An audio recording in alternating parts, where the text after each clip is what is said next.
वायकर हे शिंदेंच्या शिवसेनेमध्ये प्रवेश करणार असल्याची चर्चा होती आणि अखेर तो दिवस आलेला आहे। आज वायकर हे शिंदेंच्या शिवसेनेमध्ये प्रवेश करतायत। मुख्यमंत्री शिंदे इथे दिसतायत, वायकर सुद्धा दिसतायत, त्यांच्यामध्ये चर्चा होतीये।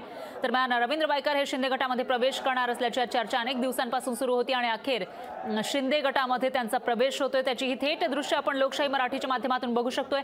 मुख्यमंत्र्यांचं निवासस्थान असलेल्या वर्षा बंगल्यावर रवींद्र वायकर हे थोड्याच वेळापूर्वी पोहोचलेले होते आणि त्यानंतर मुख्यमंत्री सुद्धा या ठिकाणी स्वतः पोहोचल्याचं आपण बघू शकतोय। त्याची हे एक्सक्लुझिव्ह दृश्य आपल्याकडे येत आहेत आणि त्यामध्ये आता रवींद्र वायकर हे शिवसेनेमध्ये प्रवेश करताना दिसतायत। शिंदेंच्या शिवसेनेमध्ये त्यांचा हा प्रवेश होतोय।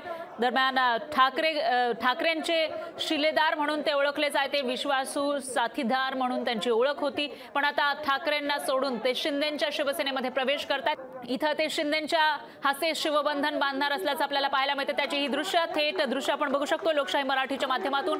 ठाकरे गटाचे रवींद्र वायकर अखेर शिवसेनेमध्ये त्यांनी प्रवेश केलेला आहे आणि इथं शिंदेंनी त्यांच्या गळ्यामध्ये शिवसेनेचं शिवबंधन बांधल्याचं आपल्याला पाहायला मिळतंय। दरम्यान भला मोठा हार या ठिकाणी त्यांना घातला जातोय आणि त्याची ही थेट दृश्य आपण बघू शकतोय।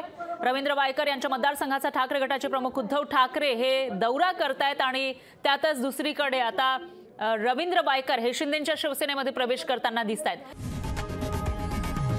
लोकशाही मराठी ऐका, पहा, जागरूक रहा।